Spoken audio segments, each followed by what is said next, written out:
Well, guys, fortunes are usually made in the challenging times. Fortunes are usually made in the down times. Fortunes are not usually made, people can get rich and people can become millionaires and a lot of billionaires in the really good times, right? But the fortunes are made when the down times happen, because most of the people run the opposite direction. They get scared, they clam up, they stop doing the activities that can help them win. And the ones who actually make the fortunes are the ones who prepare for the downturn. They're the ones who do the things I'm talking about, that are ready for it, that are not overconfident about a shift, but they're ready. What's up, y'all? Welcome to the Carrot Cast. Now, the Carrot Cast, we're usually diving in doing interviews with amazing real estate investors, amazing real estate agents. Now, in these episodes, every Thursday, they're the Trevor Truck Talks, where you get to hear behind the scenes of the mindset shifts I'm going through as a CEO of one of the fastest growing companies in America, and the mindset shifts you can take to run your business and win back your freedom as well. Let's dive into this episode.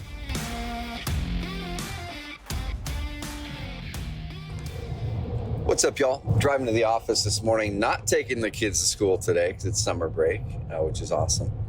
And I'm actually just getting back to the office after a week. Had a little bout with COVID this time around. It was really, really quick. And actually had a lot of time to think, a lot of time to reflect, a lot of time in our guest house to get some good focus work done. So there was a little bit of a silver lining. If I had to be away from my family, I was able to really drive some great momentum, documenting some deep process and some systems that I needed to buy back my time on across the company. And so one of the things I thought about this past week as I was in the old COVID quarantine was how do you prepare for an uncertain economy? How do you prepare for an uncertain real estate market? And I think the one thing that is certain in the real estate market is that things will not be like they have been the past 3 to 4 years, right? And in this episode, this short episode, I'm going to talk about some of the ways that you as an investor or an agent can and should prepare for this uncertain economy ahead. There's a lot of people I'm seeing, guys and gals on social media, acting like nothing's happening, or acting like the only things that can happen for real estate pros is good stuff. Especially investors. There's a lot of investors going, oh, I'm licking my chops, waiting for all the bad things to happen to people because they lost their jobs or the income's down or stock portfolio is down or whatever it is. So I can swoop in there and do that.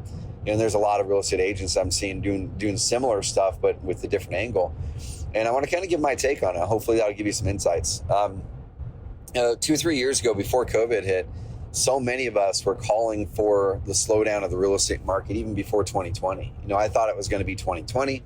And then I thought it was going to be 2021. And we all know what happened with both of those years. But there was a dynamic that we just couldn't control. There's, they call them black swan events. There was a black swan event of a pandemic that kept everyone in their homes for months, if not years. There was a black swan event with a pandemic that caused shortages of all kinds of materials that go into building houses, cars, everything like that caused some shortages, which increased prices, right?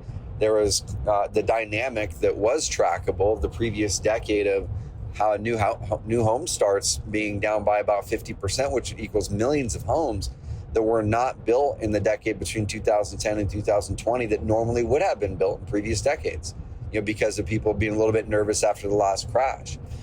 And so, we're going on 12, 13 years around there, 10 to 12 years of this bull market. And markets, whether it's the stock market or real estate market, are not made to do this. Market cycles are healthy. Okay, cycles are healthy. Cycles actually help to flush out the junk and flush out the crust that is unhealthy about a market.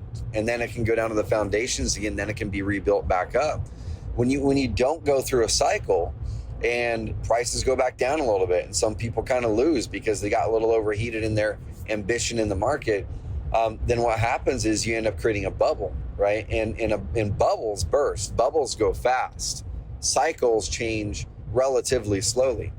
And so as we're looking at different things happening with interest rates growing up, guys, we're still at historical lows, right? We're still like between 5 and 6%. When I bought my house in 2008, our interest rate, and we thought it was a great interest rate, was 6.5%. Okay, so if you can still go get a house for in the fives, guys, the rates are still pretty darn low. Okay, so I wouldn't doubt if we're going to see some more interest rates going up to dampen inflation and to and to really, slow some of the crazy parts of the housing market. Number two, the inventory is still relatively low in relation to the demand. And so I still see housing prices in most areas. There's areas like Phoenix and a couple other markets that do seem like they're overpriced. When you look at the average income of a resident in Phoenix or a couple other areas and how much the income has risen versus the housing prices have risen, or you look at the income versus the average housing price, you end up finding a big disparity in some of those markets like Phoenix. So I think that there will be some sort of correction in those markets. Okay. But once again, real estate is local, it's not national. And in your market, it might be different. Your market, there might not be a drop in real estate prices. It might be, rather than going up 15% next year, it might be going up 6% next year. Right. And so how do we deal with this as an investor or an agent? What should we plan for? Well, the first thing, anytime there's uncertainty, and we did the same thing, we suggested you all do the same thing back when the pandemic hit. The first thing is you've got to tighten up your finances in your business, okay? You've got to tighten them up. When everything is going great and you're closing deals left and right and business is just cranking, it's easy to forget, and I've done this as well, it's easy to forget how expensive how much expenses are going out the door. It's easy to cover that up with that next deal that closed, or because acquisition is strong, or whatever it is, right? It's easy to cover that up. But what happens if the market shifts just a little bit? What happens if that demand goes down just a little bit on the buy side or the sell side? What happens if there's something that just impacts it just a little bit? Does that turn you from crushing it to just kind of doing okay?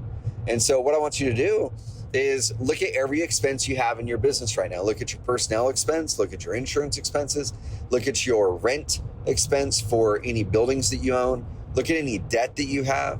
And for me personally, unless that debt is leveraged on insanely valuable real estate that you bought very, very good, okay, you bought at a big discount, so even if some things adjust, you're still fine, okay? But any other leverage that you have that is not good leverage, I would highly consider finding a way to deleverage from that in the next 6 months, if possible. Now, nothing may happen. You might be saying, Trevor, you're crazy, right?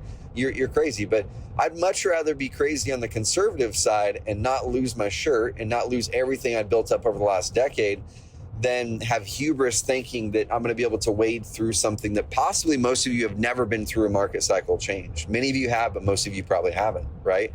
And so if you guys and gals started your business after, let's say, 2012, all that you have known is a market that's going up, right? All that you've known is a market that's going up. And so if all that you've known is a market that's going up, how do we know when we should be scared? Or how do we know when we should be changing course? Well, we oftentimes don't, because we've never been through it before, right? So we think that everything is going to keep going up. Inventory is low. Everyone keeps on saying this. Yes, it's true. But I want to protect you against any changes. So number one, tighten up your payroll. If you have any roles in your business that just aren't needed, go let them out to the job market. The job market's a great market right now. Okay, let them back out to the job market so they can find an amazing job that has a great future that might get them paid very, very well, as much, if not more, than what you're currently paying them. And then bring back that revenue back into your business so you can make sure that the jobs for everybody else at the business are tight for the long term. Okay, those are hard decisions. Okay, once again, look at your rent. Are you renting an office space? Are you needing all that office space? Is there a way that you can negotiate out of part of that lease? Or is your lease coming up soon? I would negotiate down a lower lease or a shorter term lease rather than a 3-year or 5-year extension, maybe just a 1-year extension. Okay. And so start to make it so you don't have these things that could trip you up or that could ruin you. Right. What else am I doing? What else should you be doing? Look at your cash, and as you're trimming your expenses, find ways to put the cash in, off to the side a little bit so you can protect the rest of the business, the rest of the employees for the long term. And that's your responsibility, y'all. That's our responsibility as the CEO of our business, even if it's just us. Okay, we're representing that business for our families, and our families need to be secure. Okay, let's say it's just you and an assistant. Amazing. That assistant needs a good, secure job. And it's your job and responsibility to make it secure for them. And one of the best ways you can do that is to make it fiscally smart when you're still able to, okay? I see so many people, guys, that, like I said, they don't plan for any adjustments. They don't start to change their spending habits and sock more away for a rainy day fund or for opportunity and then all of a sudden something changes, one flip goes wrong, or this thing happens over here, you get sued, whatever it is, and all of a sudden that one domino can topple everything else. And so protect yourself. So that one domino, that first domino, is way harder to topple because you've made a strong foundation. Okay, what are some of the other things that you guys can start to do? I would start to make sure that you're adjusting some of your portfolio, if you don't have it, to rental real estate, to residential rental real estate. If you're heavy in commercial right now, especially in smaller towns, especially for the type of commercial that people can buy on Amazon, that kind of stuff that people can buy the products on Amazon, then I would highly, highly suggest finding some ways to potentially diversify. Get into some single family some single family or some residential multifamily real estate. I don't see that going anywhere but up. Now, the one thing that we do have to be careful of is make sure that you're buying in landlord-friendly areas, because if you're in a state like California or Washington, as an example, at our last Carrot Camp, one of our campers was talking about this nightmare he's going through in two of his properties in Washington. There's been a person that has not paid for, I think it's 8 months. He cannot get them out because the way that the state laws are really centered around the tenant big time. He's got to go through this crazy process. He can't evict them. What if you have 5 properties and they're all in Washington and the economy starts to not be good? And those people, those types of apartments maybe, or those houses, maybe are for the lower to medium income and they lose their jobs, or half of them lose their jobs. What happens? Can you pay your cash flow? So make sure that you're diversifying not just the type of real estate, but also the locations of real estate if you're able to, okay? Not all in one town if possible, or if it is in one town, not all in one part of the town, okay? So not all in the low-income areas, but branch it out a little bit. Get some that are in the nicer areas, the really nice areas that are always going to command a strong rent, where there's people who are always going to have income that are going to pay for those properties, okay? So make sure you're diversifying all around as much as you possibly can with your income stream and with your real estate investments, okay? The next thing, guys and gals, that I would do is make sure that you're investing right now heavily into your energy, okay? Because when things get hard, when things get bad, guys and gals, number one, like I've talked in the podcast before, business is the best personal growth tool that you can ever ask for, okay? The second that you don't have a business is the second that you need to find a new tool that helps you to grow personally. Like, the highest level athletes, things like that, they have that for them, and that's athletics.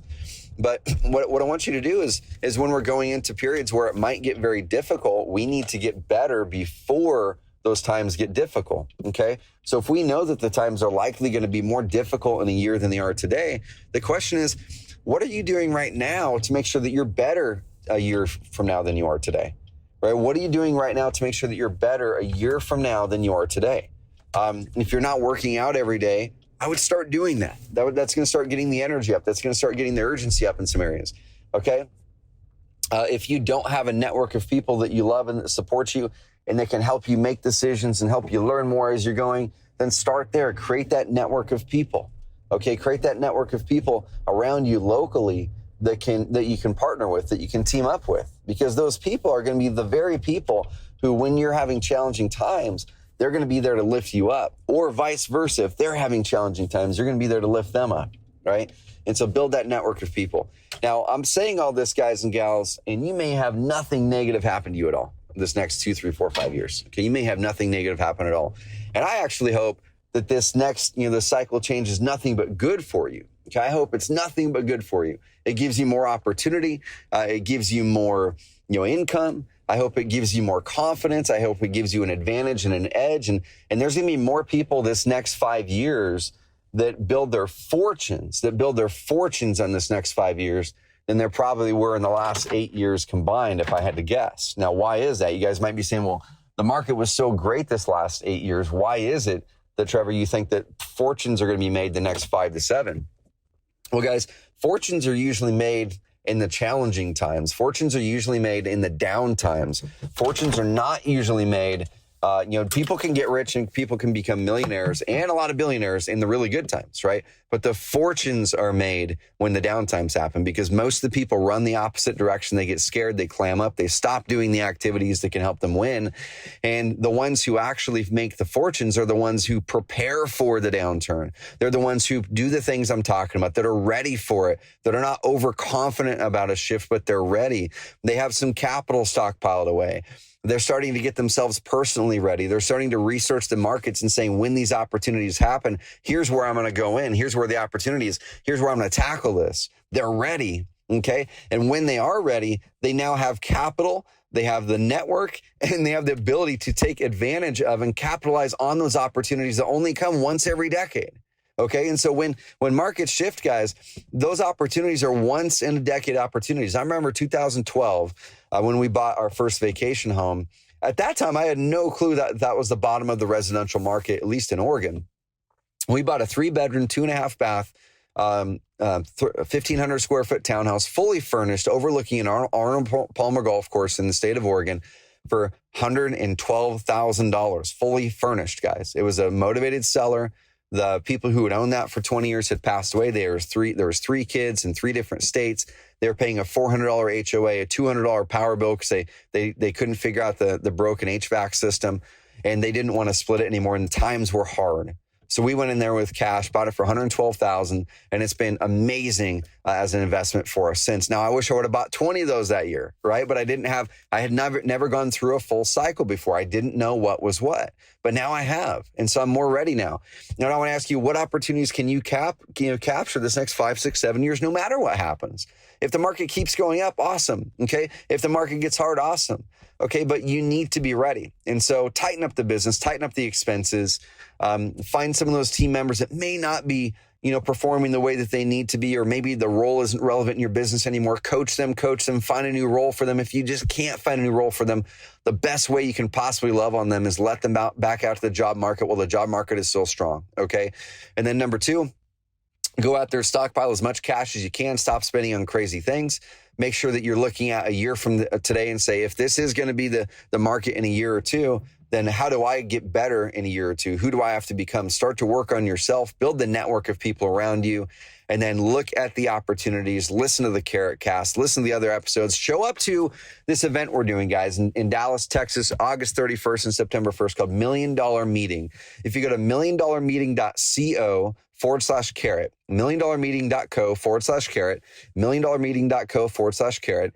You go there, I'm going to be there. Bo Hollis is going to be there. Keith Sant, Andy Kaloji, Tyler Austin from REI SIF says he's going to be there. I'm twisting your arm. He's going to be there. So many. Mike Hambright, Pat Precourt.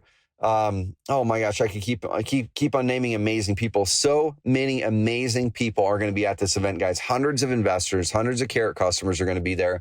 We're going to be throwing Carrot parties. There's VIP tickets. There's not very many left, but go grab it. You're going to have VIP dinners with me, with Mike Hambright, with the Investor Fuel Group, both nights. This is going to be an epic event, guys. We're going to be talking about the market shift. We're going to be talking about what you can do in your business, how you can shift things, how you can adjust things.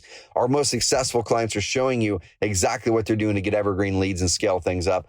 I'm going to be there meeting with you in person as many as possible. We're not trying to have this be a big event. We're thinking a couple hundred people so it can be intimate enough so we can connect with you and dive in and really learn together. So guys, go to millionmeeting.co, millionmeeting.co/carrot and grab a ticket before they sell out. This is not a 1,000-person event. This is not a 500-person event. We're wanting to keep it intimate. The only events we do right now are Carrot Camp events. They're 15 people each. And so we're going to go up a little bit bigger so we can get more people in here, get ready for the market shift, have an amazing time together, learn together, grow together, start to build that network I'm talking about. And I can guarantee you're going to walk away from that event with at least a 10x return when you implement just 1 or 2 of the things from the event and build the network. I was watching in a Facebook thread the other day. Keith Sant posted the last time he went to the $1 Million Meeting event, he just closed a deal with a person he met at that event last week that netted him $15,000. Okay, he met that person at the last $1 Million Meeting event before COVID. He still is doing deals with that person he met at that event. that paid for the event for 10 years plus. Okay, so tickets are around $500-600 for general admission. I think it's a couple grand, maybe 1,500. Go look for VIP, which is way worth it for the connections you're going to make. And guys, there's me so many of our top clients there. I'm going to be there. Part of my team is going to be there. milliondollarmeeting.co/carrot. Be there, build that network. Let's go through this shift together, y'all. Okay, guys, have an amazing rest of the weekend. Hope you guys learned something on this episode. If you did, pop a note and a review in Apple Podcasts so we can know what we're doing right and how we can even improve better. But I love you guys. I want to have you guys around in a year. I want to have you guys around in 2 years. I want to have you guys celebrating the shift you made and celebrating the opportunity that there is in this next 1, 2, 3 years, not looking back and going, oh my gosh, I should have listened to Trevor and prepared better. All right, guys, have an amazing rest of the week. We'll talk soon.